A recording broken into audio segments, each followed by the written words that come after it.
Hola amigos, amigas huerteras y no tan huerteras y todo aquel aficionado a todo el conocimiento asociado a la historia de nuestra agricultura, a nuestra agricultura con tanto patrimonio, ¿cierto? Y también con tantos cruces que hoy vamos a ver en un nuevo episodio de el podcast de biodiversidad alimentaria. Me lo contó una semilla, esta vez con el episodio 27 de los bancos de germoplata. Hoy me equivoqué. Bancos de germoplasma, vamos a ver. Así te lo cuento. Me lo contó, Tavi. Hola a todos, muchas gracias por acompañarnos como siempre. ¿Cómo van sus huertas? Nosotros por acá terminando ya ciclo, así que cosechando muchas cositas, otras terminando de madurar, así que imagino que de manera similar, la zona central siempre aprovechando la extensión del verano. Hola, ¿cómo están a todas y todos? ¿Qué les vamos a decir? Pues no, la semilla nos cuenta cosas que no le cuenta a nadie, parece. Así que, bueno, seremos los encargados, como siempre, de contarles lo que nos contó la semilla, porque realmente nadie más se los va a contar.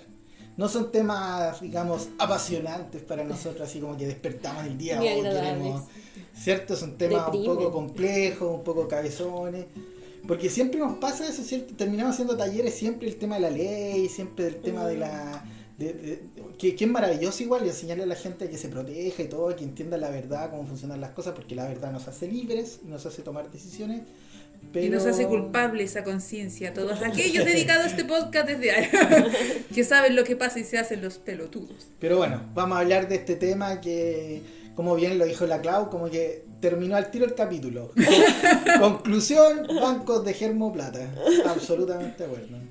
Oye, yo recuerdo aquellos años mozos cuando uno sí escribía de los bancos germoplasma y se creía el cuento de que para proteger la biodiversidad y que para salvar al mundo en el caso de que caiga, ¿cómo se llama este meteorito? El meteorito que iba a caer, no sé, y todas estas cosas catastróficas que podían pasar, y que había un grupo de gente globalista interesada en el bien común. Porque siempre nos cuidan, nos protegen. El hambre mundial. Porque una cosa es Bill Gates y otra cosa es su fundación es buena, su fundación se preocupa de la gente, lo mismo con el tío Rockefeller y bueno, toda esa gente que, bueno, ahí cada quien verá qué creer, pero yo creo que ya a esta altura uno es ingenuo hasta los 25. No, ¿sabes qué? Lo brutal de todo esto es que la información está ahí. Sí. Siempre ha estado ahí. Siempre está ahí disponible, es cosa que uno junte el mapa, busca los actores, y como cuando hace estos programas de televisión de gente de investigación, van en las fichitas, ¿cierto? Los rostros y toda la cosa, hagan eso con las fundaciones, con los personajes, con los estados, con las organizaciones, y las intergubernamentales. Oye, con todo. Pero es que hay un detalle, que ahora ni siquiera tenés que hacerlo tú, le decía un amigo personal que te lo haga. El chat GPT lo sabe. Pero el chat también el chat es muy abierto, se puede ir a cualquier lado de las tendencias sin necesariamente ir a la reflexión final si es que no sabes tú mismo la información. Sí, pero bueno, nosotros estamos dando los nombres que no soltaba el chat o como los detalles, bueno, ya ellos los van a tener. Pues pueden, o sea, igual yo le invito, hagan el ejercicio porque finalmente se van a dar cuenta de lo difícil que es en algunos momentos, pero luego te das cuenta que es muy fácil. Es como... ¿Sabes lo que me duele? Que parece que la inteligencia artificial, no sé cómo será el tipo que anda ahí detrás, pero parece que es más moral que los humanos. O sea... les pasa, ¿no? Pues yo te lo aseguro, tuviéramos una reunión con la gente que está a cargo de los bancos germoplasma, que en este caso es la corporación privada que línea, o tuviéramos una reunión con el CIMIT, con el grupo consultivo, y es increíble porque a pesar de todo lo que podríamos cuestionar como humanamente, diciendo, oye, pero es que esto no está resultando como ustedes dicen que se supone que iba a resultar, ya, y ya han pasado demasiados años, porque estamos hablando de que los bancos germoplasma, bueno, yéndonos de lo que hizo Harlan, ¿cierto? Lo que hizo de Candol y lo que hizo principalmente Babilo, los bancos empiezan a masificar el año 71. Claro, sí. Entonces han pasado ya ¿cuánto? O sea, 54 años.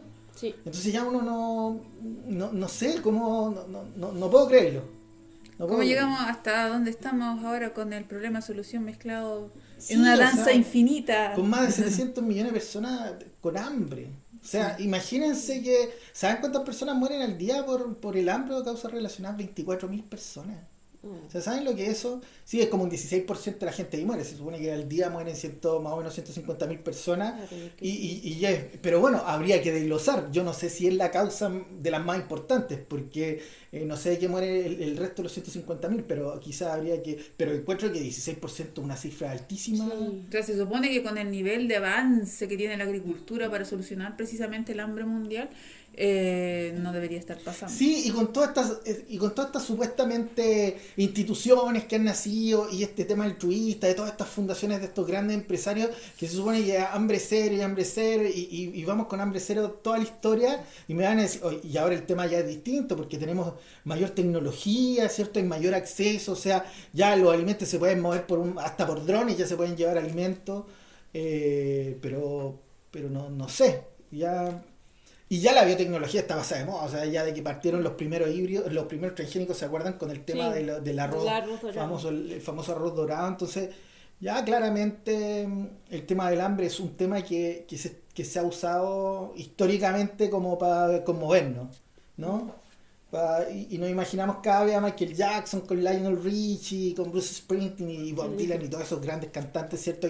Que por lo demás se hicieron tiempo, ¿cierto?, para hacer esa famosa canción por el hambre que se vivía en África y bueno, seguimos igual.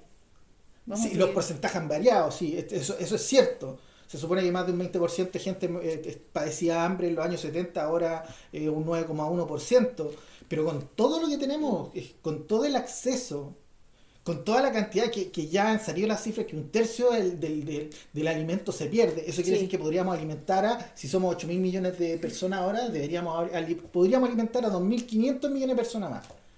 Y son 700 y tantos millones de personas que mueren de hambre. Bueno, así... En fin, ¿cómo nacen? Contémosle a la gente cómo nacen, porque todo nace...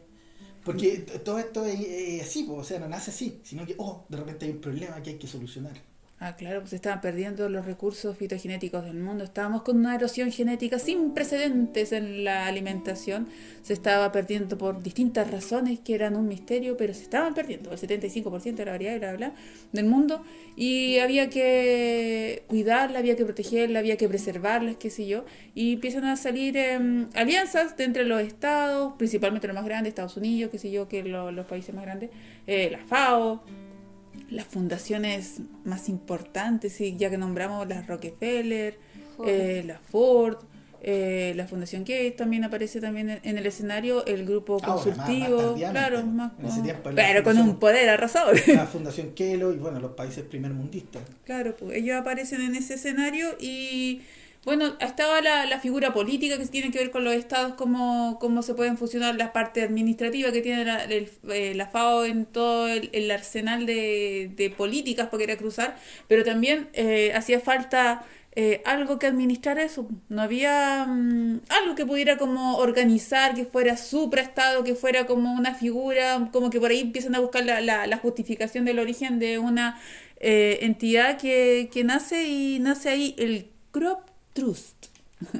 Pero eso ya bien tarde, pues vamos con el grupo consultivo. Con el grupo primero, consultivo, ¿no? Sí. Claro. ¿Quiénes lo formaron?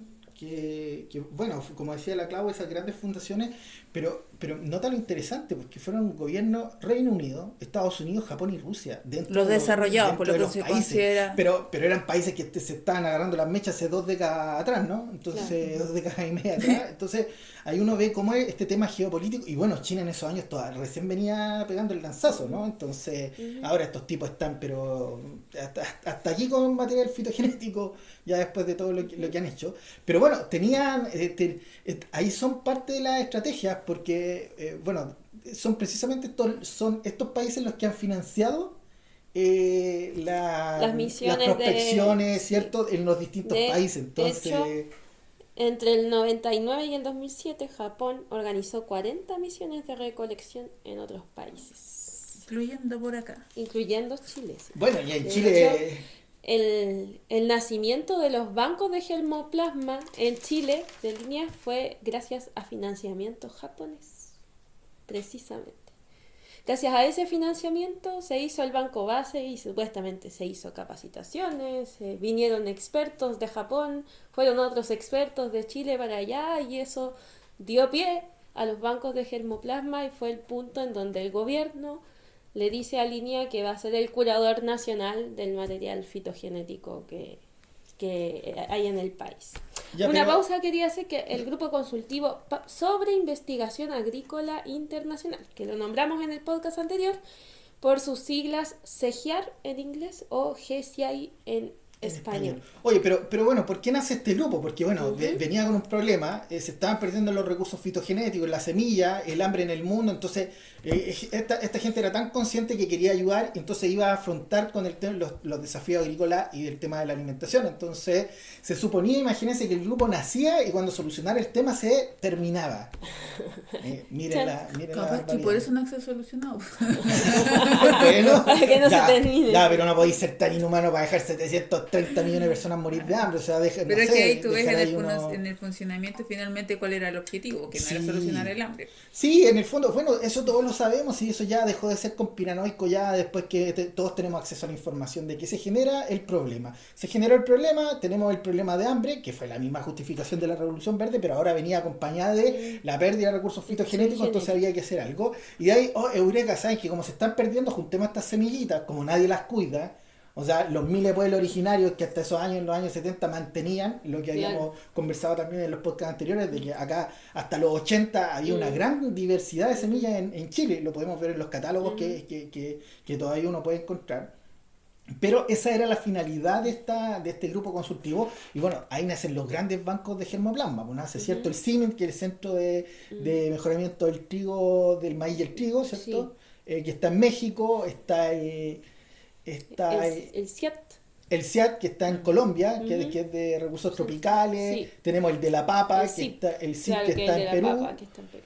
Tenemos el IRRI, ¿cierto? Que es del arroz, que está en Filipinas.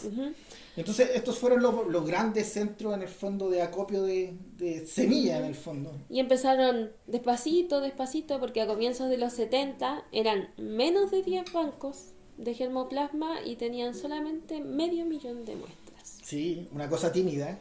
Oye, imagínate, Cubillo y León en 1995, que son investigadores de línea, ya decían en una de sus publicaciones, imagínate, que el año... en estos años de los 70 ya, perdón, en los años 90, el uso de los recursos fitogenéticos en los años 90 generaba ventas anuales de entre 75 y 150 mil millones de dólares. Wow. O sea, si estos chiquillos no dan punta sin hilo, ¿no? O sea, imagínense en los 90, estamos hablando de 75 y 150 mil millones de dólares. Es una locura. Ojo, los productos farmacéuticos. Pero si está todo La semilla, conectado. mira, la semilla entre 300 y 450 mil millones de dólares generaba en los años 90. O sea, tirémonos esta cuestión al tiro exponencial. La cantidad de miles de millones de dólares que mueve esto es obvio, ¿no? Y aquí es donde parte la gran pregunta. Porque tenemos el problema de erosión genética, entonces queremos solucionar el problema. ¿Pero qué genera ese problema? La erosión genética, lo han dicho todos los investigadores, nosotros ya lo hemos conversado, eso pueden ver, el reemplazo, hay un montón de publicaciones del mismo INE, de la Universidad de Chile, ¿no? Claro. Incluso estos informes que decían, cierto, Cubillo y León, que daban los informes en esos años de los recursos fitogenéticos de Chile, todos sabían en el fondo que era el tema del reemplazo. De hecho, tuvimos un capítulo, ¿se acuerdan? Del reemplazo, que lo pueden consultar, porque ahí vimos precisamente que el año 2014 salió una publicación donde estaban distintas personas, ¿cierto? Que decían que en el fondo era el desuso. Pero miren, aquí tenemos una entrevista de La Tercera, el profesor Ricardo Bertusé. Es una gran persona, eso nosotros no lo vamos a negar. Yo he trabajado con Ricardo y todo el asunto, pero en este tema hay algunas incongruencias, porque en la publicación del año 2014 nos planteaba que era el tema del desuso, y miren la entrevista que hicieron el año 2013, en La Tercera, y dice, porque aquí estaban hablando de la conservación, de los bancos de germoplasma y todo el asunto, y él dice, según Ricardo Bertusé, dice la investigación académico de la Universidad de Chile, no es el mejoramiento de una especie, sino mantener un germoplasma que ha sido perdido por el desarrollo de nuevos tipos por parte de empresas. ¿Cómo se llama eso?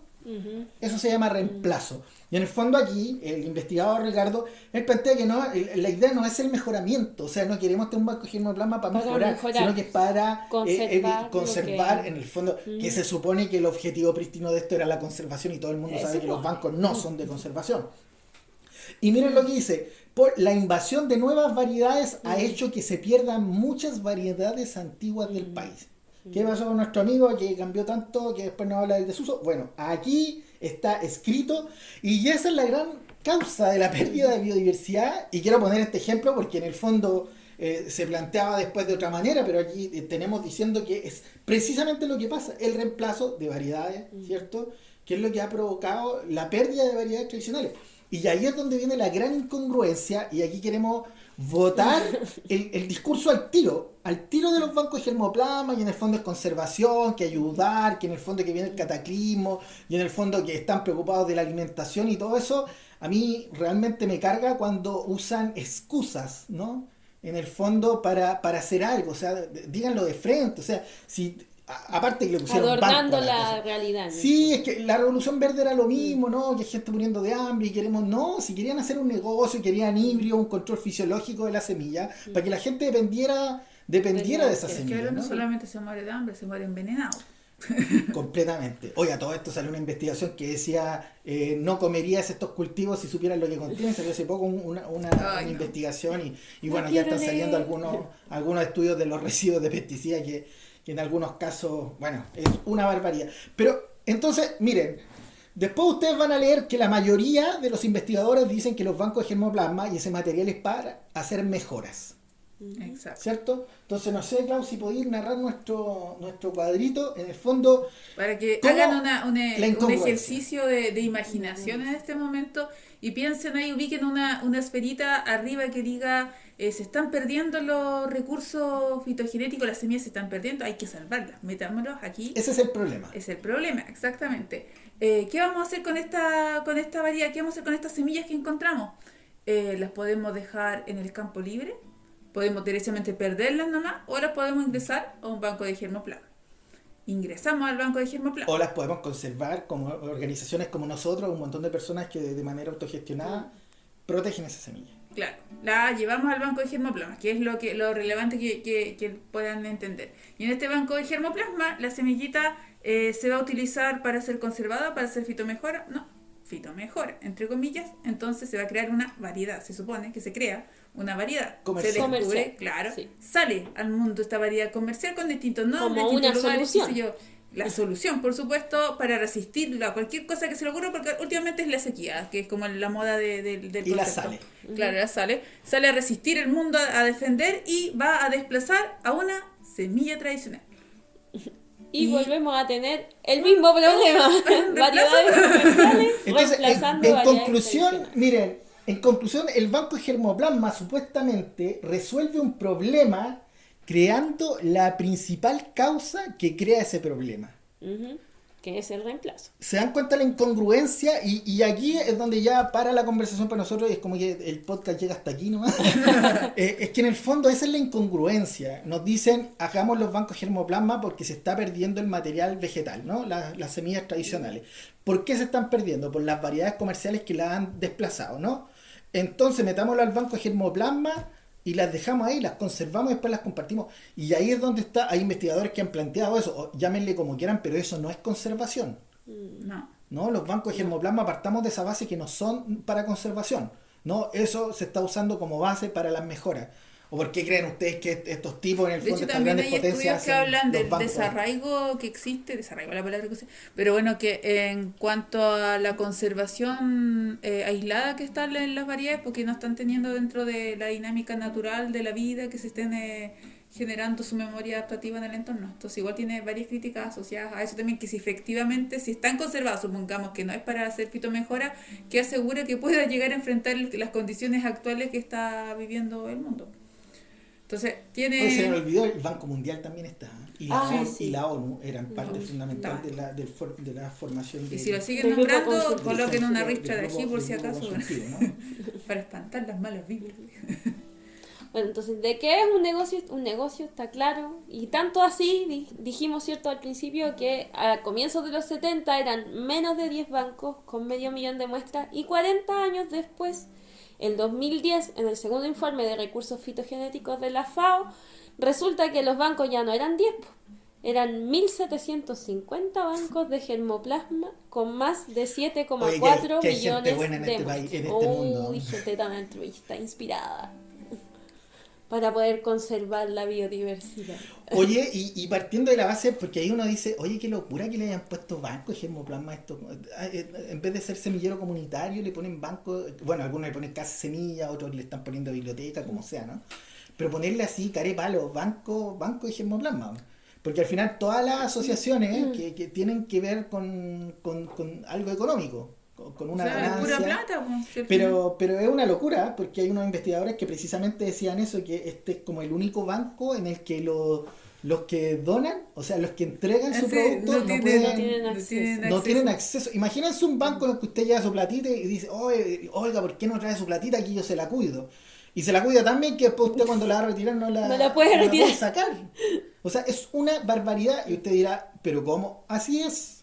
Es exactamente así, hemos escuchado, pero o sea, de hecho nosotros mismos hemos hecho el ejercicio con otras personas, hay muchas personas que han escrito, ahora se supone que se abrió y están dando unas semillitas, pero eso, bueno, lo vimos en el capítulo con Mariel también. Sí, existen estrategias mediáticas para lavado de imagen que utilizan a nivel mundial, que es entregarle semillas a comunidades que son semillas que no tienen ningún interés como relevante tanto en la agricultura como en la alimentación, sino que son voladeros de luces que le dan y generalmente a veces suelen ser de otras partes del mundo, y al mismo tiempo también se utilizan a las mismas comunidades indígenas para que vayan directamente a los bancos a entregar como una gran noticia mostrando la alianza con las comunidades. Y ojo que en el capítulo con Marión incluso vimos que esa entrega de semilla, la semilla ni siquiera salía muchas veces. Acuérdense de lo que dijo la misma Marión. Oye, y a todo esto, el año 92, Plutnik et al., que es un gran investigador que trabaja en el ICA, que el ICA es una institución internacional también de renombre, o sea, es como formal, ¿no? Y estos tipos ahí explican y dicen en el fondo que los bancos no son otra cosa que un banco que junta semillas que van a estar a merced de las empresas transnacionales. El año 92. ¿No? Entonces, y después SECON también, que tiene ¿se acuerdan que tiene ese artículo re bueno que dice Revolución Verde en 2 actos? Y bueno, ahí ella plantea los problemas que hubieron en los años 90 que reclamaron algunos países porque casi la totalidad de semillas eran del tercer mundo y estaban conservadas en bancos de germoplasma de Estados Unidos, primer mundistas, pues lógicamente que fueron los que formaron el fondo el grupo consultivo, ¿no? Ay, yo de ahí tengo unos datos bien interesantes Cuéntanos. Respecto a eso. Porque resulta claro, como dice Esteban, muchas veces ni siquiera los mismos países tienen de sus propias semillas, sino que tienen de otro. Entonces, por ejemplo, hay un librito que ustedes pueden buscar en internet que se llama Directorio de Colecciones de Germoplasma en América Latina y el Caribe. Es del año 2000 y es el único antecedente que tenemos para saber, digamos, los bancos de germoplasma en Chile y en América Latina, cuáles son las accesiones que tienen o que tenían hasta ese momento. Y si uno se pone a ver el librito ahí, y si es busquilla, se va a encontrar con que, por ejemplo, Argentina decía en ese año que tenía 7 variedades tradicionales de quinoa. 5 que eran de ellos y 2 que eran de nosotros. Por ejemplo, en Bolivia, una estación experimental, tenían 16 variedades tradicionales de quinoa que eran de Argentina.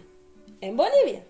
Sí, y los argentinos tenían 7, 5 que eran de ellos, pero en Bolivia tenían 16 que eran de Argentina, imagínense. Ahí la misma estación experimental en Bolivia decía que tenía 32 variedades tradicionales de alfalfa. Pero en Brasil, la empresa brasileña de investigación agropecuaria tenía 85 variedades tradicionales de alfalfa de Bolivia. O sea, ¿se dan cuenta de la incongruencia? O sea, los otros países tienen más variedades que incluso el mismo país. Imagínense, en la República Eslovaca... Oye, ahí también hay diversidad biológica al carajo, sí, perdónenme, ¿no? Yo decía que el material fitogenético es de los estados, pero ya los tipos habían hecho el medio... una vez que sale ya... El medio barrio ya...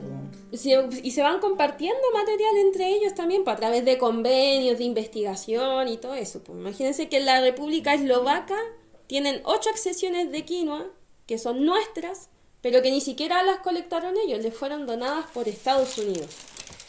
La República Checa tiene un trigo súper antiguo, nuestro, que ya no está en los campos, el trigo Copifén, que todavía lo hablan algunos agricultores, todos los trigos FEN, ¿cierto? Y ese le fue donado por el Instituto de Genética Vegetal e Investigación, el Instituto Leibniz. Y ese instituto tiene el ají cristal, nuestro ají cristal, que le fue donado en el 60 por el Instituto Ruso Vavilov. Imagínense, así se mueve el material fitogenético, así se mueve la semilla de un banco a otro, de un país a otro, a través de convenios de investigación y todo eso. Bueno, y si uno busquilla en ese libro, va a encontrar que en algunos en el detalle de los bancos de germoplasma hay algunos que dicen acceso al germoplasma. Y uno dice, ¡ay, qué bonito! Voy a escribir. Pero resulta que el de Chile, ¡ay, Chile siempre dando la hora! Entonces, por ejemplo, les voy a leer aquí. Acceso al germoplasma. En uno de los bancos dice, los cereales, las leguminosas y las variedades de ajo están disponibles mediante intercambio entre programas de mejoramiento. El resto del germoplasma no está sujeto a intercambio. Así, de una. Y hay otro banco chileno que dice, el germoplasma está en general disponible para investigación mediante intercambio o por convenio. Sin embargo, puede haber restricciones para algunas especies que, de acuerdo a la cantidad de semillas... Ojo que el intercambio tiene que ver el intercambio entre los bancos y los investigadores. Por eso dice intercambio o convenio al final. Que al final es solo para fines de investigación y mejora vegetal, fines, o sea, en intercambio entre investigadores. Nada que ver el agricultor acá. Y ojo que también no se sabe el estado en que está la semilla ahí dentro. Porque siempre hemos sabido, ¿cierto?, que está dormida, que está a temperaturas bajo cero, en condiciones especiales, supuestamente, para mantenerla. Que ahí es donde hay que ser, que nadie, algo que muy pocas personas hacen, que ellos no lo hacen. Unas curiosidades que algunos tenemos, no me dejan preguntando, pero se suele utilizar a los campesinos en distintos programas a niveles estatales.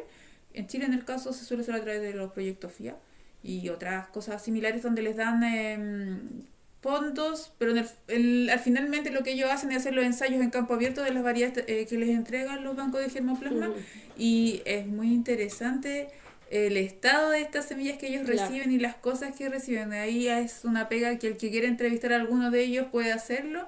Se sorprenderá con la gran cantidad de decepciones que recibe la gente en general al respecto, así que finalmente esas cosas no llegan a la luz mediática porque finalmente lo que se expone en lo mediático sigue siendo son los casos de éxito para la industria, por lo que puede resultar como bueno. Así que yo creo que lo dije en otro capítulo, pero lo voy a volver a repetir, que el mismo INEA tiene un catastro precioso de todo lo que es todas las semillas que hay en el banco de germoplasma respecto a flora nativa. Un catastro detalladísimo de cómo está la semilla, la especie a la que corresponde, fotos de la especie, fotos del banco, etcétera, un nivel de detalle impresionante. ¿Y por qué no está eso para nuestras variedades tradicionales, las cosas que consumimos, sin menospreciar a nuestra flora nativa, que es muy importante también? Pero ¿por qué eso no está para algo tan esencial como lo que nos alimentamos y lo que comemos día a día? Sí, pues la agricultura siempre está ahí al debe. Y hay otro datito que igual vi por ahí que decía que Estados Unidos en el 99 igual vino a darse una vuelta, ¿cierto? Hacia sí. acá, Temuco. El 92, en verdad. Y ahí tomó 9 accesiones de poroto desde el mercado público de Temuco y se las llevó a su banco. Pero antes, en el 62... vino a Chile y se llevó 527 variedades tradicionales de poroto de Chile. Se las llevó y después las donó al CIAT en Colombia, que es el Centro de Agricultura Tropical. Entonces, nuevamente queda en este ajedrez quién maneja, quién custodia, quién es el garante, quién es el donante de todas las acciones que existen de variedades tradicionales. De hecho, también aparecía que hasta variedades que nosotros tenemos declaradas como perdidas acá en nuestro país están en otros lados. Claro, o sea, por ejemplo, que eso, ¿te acuerdas que la otra vez viendo el libro nos asombramos mucho también? Porque siempre hablamos, y lo hablamos también en otros capítulos, por ejemplo, del Bromus mango, que era este cereal que tenían los mapuches antes de que llegaran los españoles y con el que basaban su alimentación. Imagínense que en una estación experimental del INTA de Argentina hay 40 especies silvestres de Bromus mango. Y en los bancos de Chile no hay ninguna. O sea, ¿se imaginan el impacto que tendría sacar esas variedades de ahí y retornarlas a nuestros pueblos originarios y que vuelvan a poder, vuelvan a tener disponible eso, que puedan volver a cultivarlo, a cocinarlo. O sea, Finalmente, cuando tú arrancas una semilla de un territorio, estás arrancando toda una forma de vivir la agricultura y vivir también la alimentación de un pueblo. Así que la gravedad que tiene eso igual es importante. Oye, es que aquí, bueno, para que la gente entienda un poquito que nosotros hablamos de este tema porque esto tiene que ver con el hambre. O sea, los bancos de germoplasma y estas políticas con las que se hacen de que en el fondo sea tan difícil para un agricultor o imposible, ¿cierto? Adquirir o recuperar una semilla que perdió y que donó él hace 20 años atrás o que donó su papá, su abuelo, y que no tenga una manera de acceder. O sea, no hay una explicación para eso. O sea, a mí no, que no nos vengan acá, que el CIMIT, que es Svalbard y que van a salvar al mundo. O sea, no lo están haciendo. O sea, no van a salvar a 8.000 millones de personas si no son capaces de salvar a 733 millones que son los que están padeciendo hambre, ¿no? Y ya hay un libro, mira que es súper interesante, que fue como bien famoso, que se llama El hambre en el mundo explicada a mi hijo, de Jan Ziegler, que fue un relator de la ONU, y es un tipo brillante, ha sido escritor, tiene una montonera de publicaciones, y él en el fondo trata de responder esta pregunta que es de muy difícil respuesta, ¿no? Que en el fondo, ¿por qué existe el hambre en el mundo? ¿Cómo se lo explico a mi hijo? Y miren la pregunta que él se hace, que es la misma pregunta que uno se hace ahora, pero bueno, él trabajó en la ONU, relator de todas estas organizaciones internacionales, que no sé si habrá tenido el valor para criticarlas de frente, porque él dice, no consigo comprender cómo es posible que al inicio del nuevo milenio y en un planeta tan rico haya tantos seres humanos que sigan muriendo de hambre. Y adivinen cuál era una de las principales, o si no la principal causa del hambre en el mundo para él, dentro de varias, la injusticia. Y partimos de que si no tenemos acceso a la semilla, no tenemos acceso al alimento. Entonces no me pueden decir que quieren salvar al mundo, que quieren proteger al mundo con estos bancos de germoplasma y ver la manera de no entregársela a los agricultores, porque, o sea, nosotros nadie nos va a cambiar el discurso y convencer de otra cosa, porque hemos recibido ofertas de instituciones, ¿cierto?, que en el fondo quieren que trabajemos con ellos, pero hay que dejar a las comunidades fuera. ¿Cierto? En el fondo, no, mira, trabajemos, busquemos semilla y todo, y les va a ir súper bien, y platita. Sí, nos han ofrecido harta platita en varias ocasiones. Y en el fondo nuestra pregunta es siempre la misma. Pero, ¿cuál es la razón de por qué las comunidades no pueden tener acceso al material fitogenético? No hay un proyecto en el que querían derechamente que las semillas que recolectáramos se fueran al banco de línea, ¿te acuerdas? Sí. Y bueno, para nosotros, imagínense, nuestra propuesta fue la siguiente. O sea, no tenemos ningún problema con que, lógicamente, si hacemos una prospección, se vayan muestras a los bancos de germoplasma de línea, pero tienen que quedar muestras para la comunidad. Y eso les fastidió, ¿no? Y ahí es donde uno dice, o sea, no nos van a convencer de lo contrario. O sea, de que esto es parte de un negocio, ¿cierto? Que, como decía, leía la cita de Plugnet, que en el fondo, y hay muchos escritores que han planteado lo mismo, ¿no? En el fondo, investigadores, y bueno, como les decíamos, ya la información está ahí a los pies de nosotros, y estamos hablando que el año 71 se hace esto, y siguen haciendo bancos de germoplasma, y un banco más grande y otro más grande. Y siempre le falta plata. Completamente, y subiendo en la pirámide. Si en el fondo, ¿cuál es este tema? Que están tomando, piensen en una pirámide que pasa la semilla, ¿cierto? De toda la gente que estaban los agricultores, después pasan los investigadores, ¿cierto? Después pasan los investigadores y nacen los bancos de germoplasma y ya no son las universidades, sino que pasa a unos centros de reclusión, que le llamamos nosotros, que son los bancos de germoplasma y la pirámide va creciendo. Después tenemos los bancos del CIMIT, ¿cierto? Que ya se concentra mucho más y ahora tenemos... Claro. Va creciendo y se va estrechando. Y ahora tenemos la punta del iceberg, la punta de la pirámide, que toda la semilla se va a un solo lugar, que es Svalbard. Sí, la bóveda del fin del mundo. La llamada bóveda del fin del mundo, que todo a principios de este siglo, ¿se acuerdan que escuchábamos por ahí? Decíamos, no, esto es como de Salfate, esto es como... O sea, de hecho, cuando yo recuerdo claramente ese momento cuando Salfate precisamente expone que existía este espacio y todos lo trataron de loco, que era una mentira, que no era imposible la existencia mera del lugar que se estaba gestando. Y bueno, pasó un tiempo y ¡pum! Era y se inaugura, se desarrolla ya desde el 2006, pero ya en el 2008 es inaugurado con todas las autoridades pertinentes y una figura que nosotros como nos genera harta curiosidad, por decir de alguna forma, que si escucharon los podcasts anteriores, sobre todo el de las Halo, recordarán a Carrie Fowler, ¿o no? Sí, pero yo creo primero recordemos a Kent, ¿no? A Ken Willy. Que podéis recordarnos también, No. y en el fondo que no lo mencionamos, que uno de los principales problemas que tuvo el fundador maravilloso de Sid Savior fue precisamente... Es que no lo mencionamos porque les dijimos que fueran a leer la carta. Y Entonces esperamos que la ahora, hayan leído. asumiendo que leyeron la carta, Sí. podemos comentar, ¿cierto? Que qué carta más triste. Sí. Lo deja a uno achacado, así como deprimido. Sí, porque- estos dos últimos capítulos queremos porque- decirles que han sido bien intensos para nosotros. Tres, porque nos saltamos, nos revitalizamos con nuestro Con cultivo el favorito, del con el poroto, poroto. sí. No, pero eso es rico. Claro, por eso, este y el anterior al poroto. Pero sí, qué carta más triste escrita por este hombre maravilloso, fundador de Seed Saviors en Estados Unidos, y que hizo un trabajo tan meticuloso, tan maravilloso, de reunir en el fondo más de 26.000 variedades. Lograr la confianza, estuvo tratando 10 años de lograr la confianza de los pueblos originarios de Estados Unidos para poder que ellos se sumaran a esta causa, confiaran en él y pudieran intercambiar semillas, Seed Savior recibir y a la vez retornar otras semillas, y que todo termine en el fondo en que a él lo expulsan de la propia organización que él fundó, ¿cierto? Sin posibilidad de acceder a todos sus archivos, a toda su documentación, sus artículos, Que deben haber sus sido fotos. montones, porque Que el tipo era olvídense, o sea, un si leyeron la escritor página de maravilloso. Ser Struz, donde están los pocos artículos que hay que él escribió, se van a dar cuenta que era un escritor maravilloso que en el fondo te lleva a ese momento en los 80 cuando él cultivaba la huerta. De verdad da gusto leerlo porque es muy detallado y uno como huertero lo lee y dice, ¡ay, sí! Son los mismos problemas que tengo yo, y hace esas reflexiones también maravillosas. Entonces, claro, imagínense todo lo que debe haber tenido en su oficina, en su computador, en sus escritos, y que le hayan prohibido el acceso a todo eso. Entonces da pena, lógicamente, leer la carta, pero queremos recordarlo, ¿cierto? Como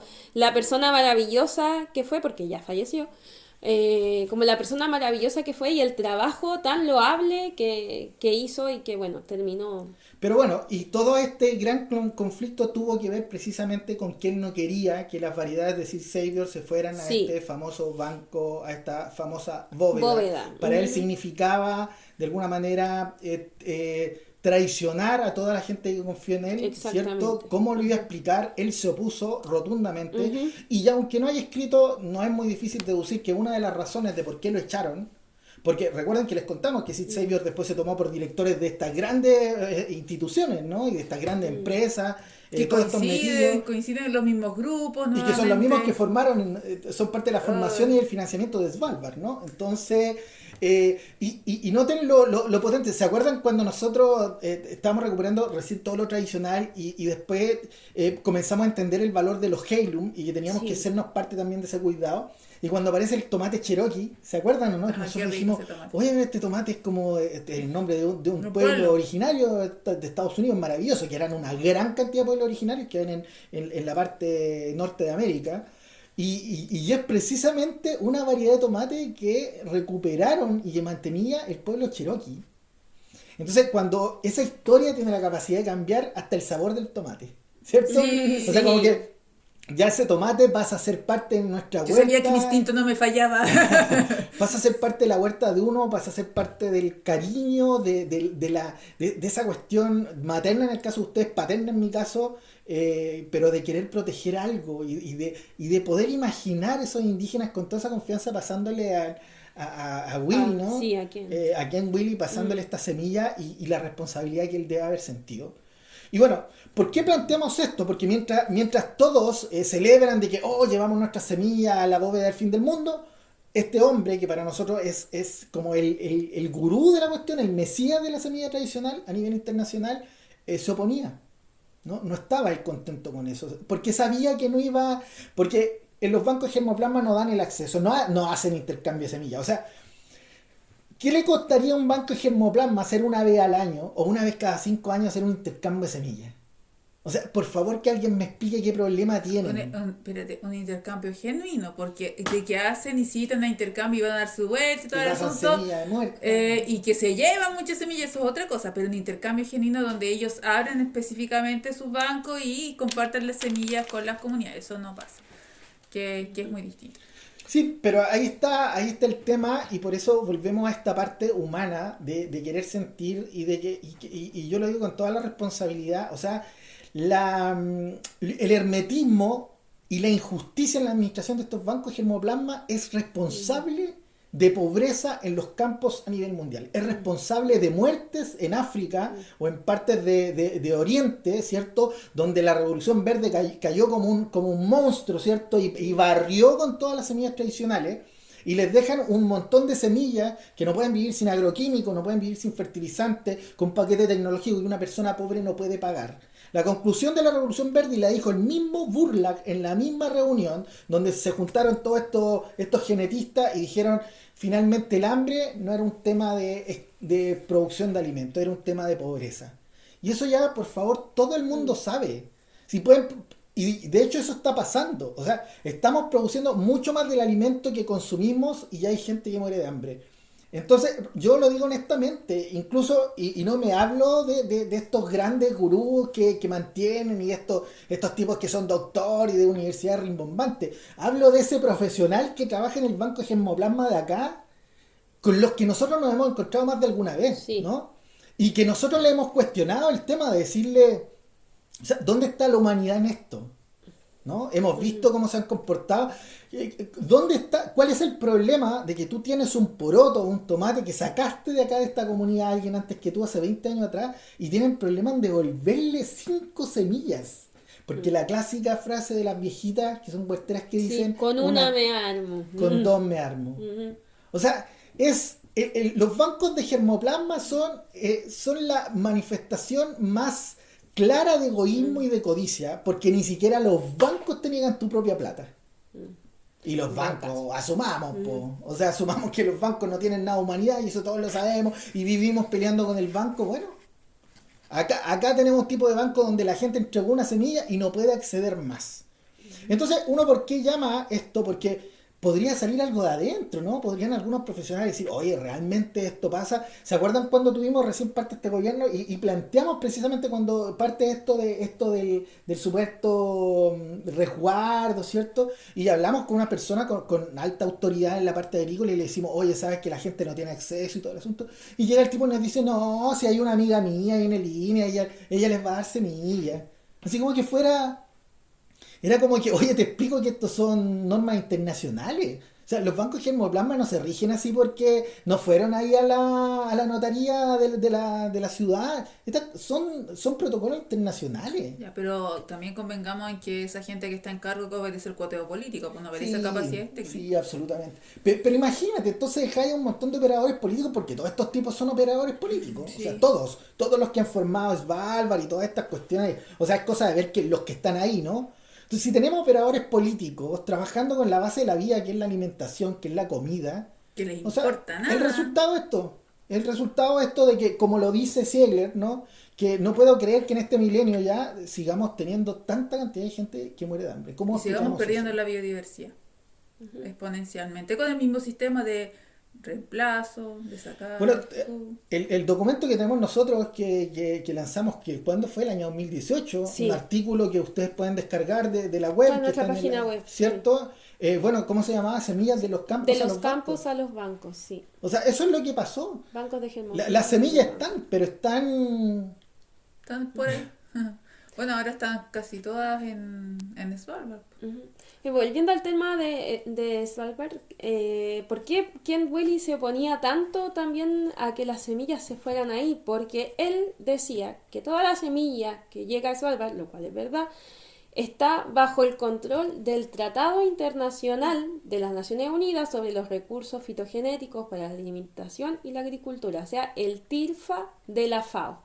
¿Y qué dice el TIRFA? Que en uno de sus artículos, que la persona o organización que deposita semillas en Svalbard pone a disposición de otras personas físicas o jurídicas todas las muestras de recursos fitogenéticos depositados, toda la información no confidencial asociada disponible y toda la semilla de muestras originales. O sea, en el caso de ellos, de Seed Savior, todas las muestras que estaban en la granja en Estados Unidos ya pasaban a ser cubiertas por el tratado de la FAO.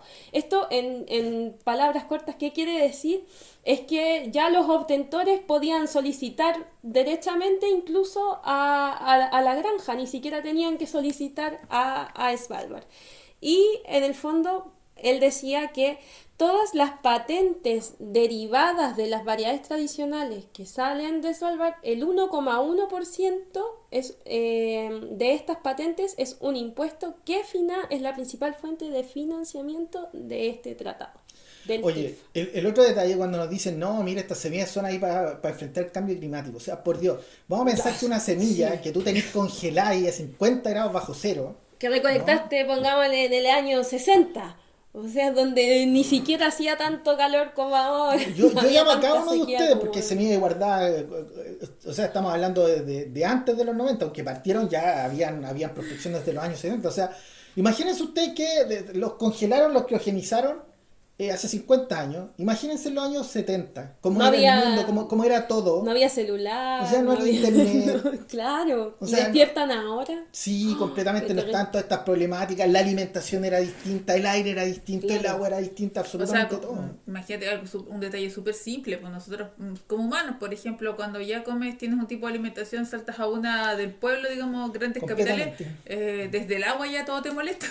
Completamente. Entonces ahí tenemos que, las semillas están en coma, o sea, no están evolucionando. Entonces, lo que yo necesito es que si tengo un cambio climático tengo que tener la semilla ahí puesta, claro. ¿no? Que año a año. Completamente. De hecho, también fueron reconocidas por nuestras mismas instituciones como la fuente de riqueza para adaptación al cambio climático, y después de que la reconocieron era para hacer mejoramiento. Oye, miren, si al final es tomar una variedad tradicional que se supone que es de dominio público, porque al final uno no lee nada oficial que diga que es de dominio público. Aquí tenemos que asumir de que esta cosa era cuando aparte el convenio de diversidad biológica, y no, la semilla era un bien mundial, o cuando lo vimos en el escrito de este seminario que hizo Línea el año 93, que la semilla era un bien de la humanidad y pum, resulta que ahora son un bien comercial, ¿cierto? Entonces, bueno, había que asumirlo todo.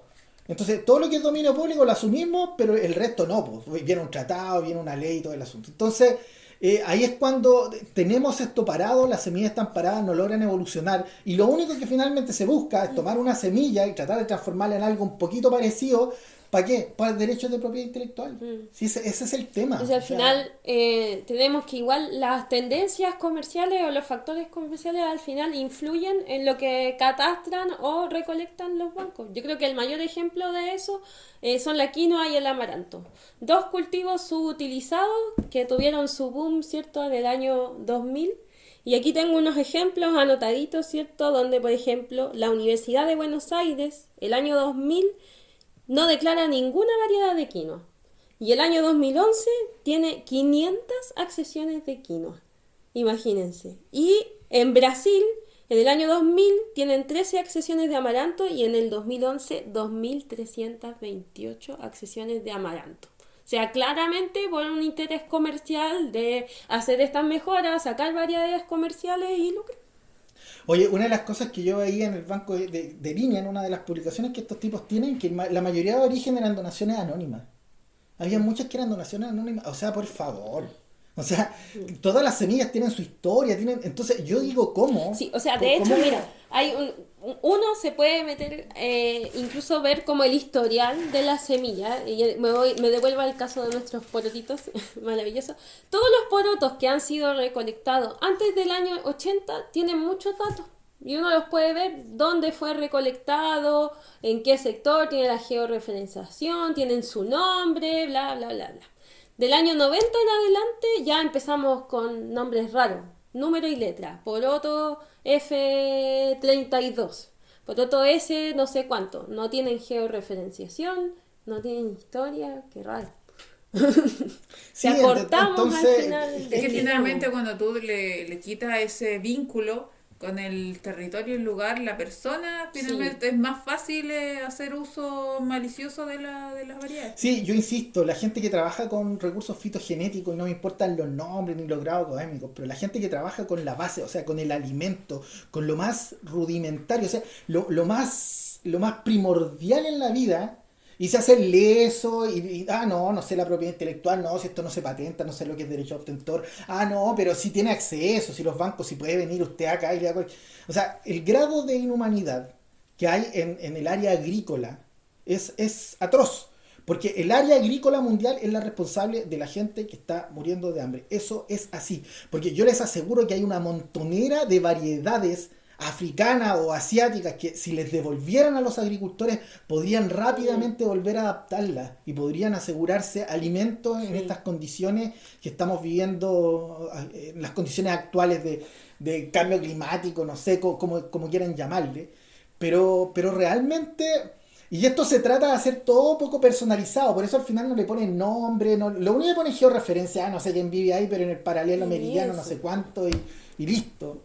Pero realmente es un tema y por eso nosotros insistimos en ese tema. No nos vengan a decir que los bancos germoplasma son para el mundo, porque, a ver, si cae un meteorito en Europa y mueren 800.000 personas, yo les aseguro que eso es catástrofe. Bueno, actualmente están muriendo 733 millones a 800 millones de personas. Si para alguien eso no es una catástrofe mundial, como lo plantea Ziegler, o sea, ¿qué es lo que es? ¿Se acuerdan cuando viene esto de la pandemia y empezaron a subir los fertilizantes? Había poco acceso a semillas, empezaron las especulaciones de precios. Y uno decía, bueno, ¿y qué catástrofe más quieren? Abran los bancos germoplasma. Pero en el fondo, ¿qué? Vamos a abrir los bancos germoplasma cuando caiga un meteorito, como el que, no sé, mató a los dinosaurios, no sé. Recuerdo cuando andábamos en terreno en esa época, cómo la gente no tenía semillas para cultivar, pero no tenía literal nunca, y por primera vez se dieron cuenta de que había un control brutal al respecto, y al mismo tiempo dentro de los contextos urbanos y todo lo que es se desarrolló con un boom impresionante también, porque fue una nueva mirada a lo que es la agricultura y salieron todos los colmillos de los bancos de germoplasma porque vieron muchas semillas dando vueltas. Sí, entonces por eso a veces tú dices, oye, no se avanzó en nada, en este gobierno no se ha avanzado en nada, ninguno de los gobiernos se ha avanzado en nada de hacer un poco más asequible esto, en poder ayudar a comunidades. Perdón, pero este gobierno no es que no avanzó, este gobierno dio el peor golpe en la historia de la agricultura en cuanto al patrimonio agroalimentario. O sea, le dio el financiamiento histórico grande a la institución que más privatiza semillas en Chile y a destajo para que salga a buscarlas por todo el país de forma impune, tranquilamente, porque es su función, digamos, como los curadores de semillas a nivel nacional. Y al mismo tiempo también hizo vista gorda un montón de situaciones y más encima nos trató de regularizar una forma ancestral de vida que hacen los intercambios. Entonces, para mí este es el peor gobierno existente. Oye, que era la única manera de las pocas semillas que tú tienes para multiplicarlas y para compartirlas, la única herramienta real era el intercambio y estos querían quitarte hasta eso.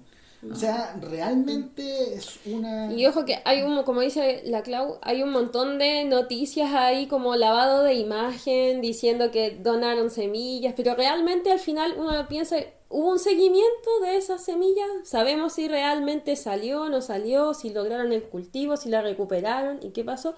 Y un detalle importante, que esta semilla no es gratis nomás, no, pues si a la gente le hacen firmar lo que se llama un acuerdo de transferencia de material o ATM. ¿Y qué es eso? Es un contrato legal en el fondo donde la persona tiene que tener confidencialidad en el fondo y no se puede quedar con la semilla sino más, pues tiene que devolverla, ¿cierto? Y todo lo que salga derivado o no la puede traspasar a terceros. ¿Qué sentido tiene al final tener una semilla y no compartirla? Y tampoco puede, o sea, todo lo derivado de eso tampoco lo puede traspasar. Oye, algunos detalles, porque seguramente mucha gente nos escucha hablar de línea. ¿Y por qué hablamos de línea? Porque como les contábamos en otro, la figura es muy importante, porque ellos son el curador oficial del año 95-96, ¿cierto? El Estado de Chile le da a cargo a línea, en el fondo, la administración de los recursos fitogenéticos. Sí. El línea nace el año 64 y para que sepan ustedes, no es una institución estatal, es una corporación de derecho privado, lo fue el 64 y lo sigue siendo ahora. Y ahí hay un gran detalle y una gran conversación, porque en el fondo, ¿de quién es la semilla que tiene línea? ¿Es del Estado de Chile? No, es de línea. O sea, sí, cuando De hecho, mire, llamamos si a todos uno a lee los bajar el marco estatutos regulatorio, pueden de poner línea, marco regulatorio en Google, INEA, marco regulatorio, y ahí les va a salir un resumen de lo que es el INEA, y en el fondo dice absolutamente que el patrimonio y sí, todo su todo lo que patrimonio está en es de el... ellos. sí, Lo que hayan conseguido, lo es que de hayan las pocas sembrado. cosas que todavía podéis encontrar en la web, porque han bajado un montón de información después que hemos hablado tanto de ellos. Sí, bueno, acuérdense que eran parte del Comité de Recursos sí, Fitogenéticos de AMPROS, que son sí, son los empresarios, son las grandes transnacionales que en el fondo son las que trabajan en la producción de semillas, que bueno, ellos tendrán su tema. Nosotros volvemos a insistir, siempre hemos dicho, a nosotros lo que haga, que nos prohíban usar su variedad híbrida, a nosotros nos da exactamente lo mismo y nos parece Oye, eso, correcto. Ya sí, listo, es su sí, propiedad eso es intelectual. importante. Pero que reconozcamos de una vez, o sea, déjennos algo en el dominio público. O sea, y ya que no sea una cuestión oral, o sea, que por favor hagamos un listado, digamos, mira, estas variedades son de dominio público, o sea, las puede usar cualquier ser humano, y vuelvo a decir, no estamos hablando de un motor, ni de un programa computacional, ni de un nuevo modelo de pendrive, estamos hablando del alimento, ¿no? exactamente. Entonces ahí hay un tema, hay un Y temazo, ¿no? como, y Entonces, como, así como esta línea también, que es como el curador de semillas de Chile, del patrimonio fitogenético, también hay universidades que tienen sus banquitos de germoplasma, que también andan en el ajedrez de quién saca un poquito de la tajada del donante de acuerdo a los tratados internacionales, y hacer un poquito de investigación con sus propios, como dice siempre, con sus pequeños recursos, sus pequeñas alianzas, qué sé yo, pero finalmente a destajo andan ahí en su proceso de privatización sin ser ir muy lejos. También no hace mucho el caso de las quinas, que también pasó. mira, primer financiamiento de línea cuando parte con estas cuestiones, el Procisur, que es un programa cierto del Conosur, ahí recibió plata para hacer la prospección, después el JICA, que es la agencia japonesa, Mitimota, ahí toda la semilla para línea y la muestra Duplicado. el duplicado para Japón, después viene y financia el USDA, que es el Ministerio de Agricultura de Estados Unidos, también venga para acá, vaya para allá, y después el Royal Botanic Garden, que Inglaterra vuelve a financiar la línea, y estos países han hecho eso en todo el mundo. En todo el mundo van, financian y se quedan con un duplicado. Entonces, pero ¿cómo no podemos tener acceso en ese sentido al material? Y para que sepan ustedes el detallito, hace un mes atrás tenemos un nuevo director de línea, y adivinen dónde fue este mes. ¿A pasear? Bueno, es Svalbard. Ah, Y pueden buscar ahí, pueden ver lo que plantea, sale en el Desconcierto y otros medios de comunicación, en el fondo planteando lo Pues que... igual hacer esta invitación a los medios de comunicación que cuando vociferan a nivel natural la importancia, que todos estos medios que hay que suponen que cuidan el medio ambiente y qué sé yo, a investigar, hacer el ejercicio un poquito, un esfuerzo de investigación, porque estar ahí a pomposa grande haciendo el vitoreo de las cholitas que fueron a dejar sus semillas a Svalbard, como si Exacto. fuera algo importante, el descaro del despojo que hay ahí, y que por una pobreza de investigación, de la incapacidad técnica, no sé qué les pasa a los medios de comunicación que dejan que eso fuera así como algo bonito cuando no lo es. Bueno, mira, y bueno, siempre dicen hay 86 naciones que han donado su material. Bueno, y miren, la finalidad de esto es proteger la biodiversidad. ¿Protegerla de quiénes, por Dios? O sea, porque finalmente lo único que le están protegiendo es de los agricultores. Porque si van a tomar la biodiversidad y le van a ir a meter a un banco, o sea, toman nuestro alimento, entonces vaya al supermercado, compre su alimento, lo mete al refrigerador, lo cierra por 50 años. Dígame de qué le sirve eso. De nada. Absolutamente nada. Y lo otro es garantizar la disponibilidad de la semilla para las próximas generaciones. O sea, si los bancos de si el grupo consultivo nace el 71, los bancos de germoplasma, o sea, ya llevamos 3 generaciones ya, pues. Y ¿Quiere seguimos mi sin, semilla? y seguimos sin ver las semillas. Entonces, a ver, y esto contrapuesto a qué? ¿Qué es lo que debería ser realmente un Estado que está preocupado de su gente, de sí mismo, ¿no? Haría bancos comunitarios o bancos familiares. Y como no lo va a hacer, porque definitivamente no lo va a hacer, llamamos nosotros a todas las familias, hagan sus semilleros, como vimos la historia de los Halon, al Billy, ¿se acuerdan? Estos niños que trabajaban con semillas, que partieron con 15 semillitas, 20 semillitas. No hay que partir con una colección gigante, tienen que partir con un poquito y van haciendo su propio catálogo, lo van compartiendo con otros y van protegiendo las semillas, van manteniendo las semillas lo más cerca posible. Siempre les vamos a recomendar hacer algo familiar. Ya, mientras más gente tenga un semillero, La semilla está protegida mientras más mano esté. Y al mismo tiempo también el llamado es que, aparte de hacer su propio semillero, si quieren organizarse, háganlo, pero no permitan que se genere una cabeza, que sean muchas, que se proliferen por todo lo largo del país, para que realmente podamos ser como la misma semilla, conservar la biodiversidad, masificarla y seguir generando vida generación tras generación y no permitir que nadie nos pueda controlar, porque tenemos que ser rebeldes como ella. Y estamos en la hora. Completamente. En el fondo, lo que ha aumentado con el paso del tiempo, más que la producción de alimentos, es nuestra dependencia, ¿cierto? Y fue lo que planteó el defensor de la semilla, Heilum, de que se está concentrando mucho la semilla en pocas manos. Así que valoren su semilla, aprovechen ahora, por favor, aprovechen ahora. Esto no es mañana. Busquen las semillas que puedan. Compartan las semillas que puedan con quienes puedan, así que, y bueno, contarles que también estamos buscando nuevas formas también de hacer llegar nuestra semilla con Clau, si puedes contar lo del estamos concurso, en pleno desarrollo del concurso.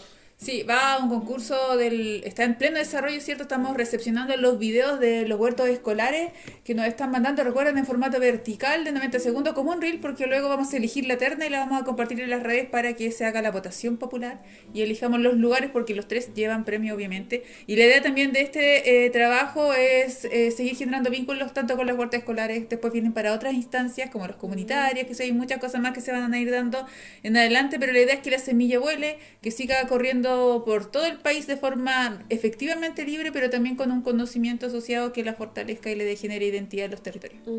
Huertas escolares desde jardín infantil hasta cuarto medio, ¿sí? Y lamentablemente solo en Chile. Sí, lamentablemente para nuestros oyentes que están fuera de Chile, lo lamentamos, pero ustedes saben cómo son las reglamentaciones y todo eso. No podemos enviar semillas fuera, lo lamentamos. Pero bueno, pero en todos los países hay iniciativas. Sí, en todos los países hay bonitas iniciativas. Tienen que encontrarlos nomás. Sí. El otro día nomás nos escribió una amiga de España diciéndonos, oye, que quería conseguir tomate tenco. Entonces yo le digo, oye, no podemos mandar, pero ya hay varias iniciativas. Sí. Pero me dice, ¿pero cuál? Entonces yo le dije, la gente de... ¿Cómo se llama? De la Sociedad La Verde. La cooperativa La Verde. Sí, pero donde está Antonio, que son de la... ¿Cómo se llama ese son de Burgos.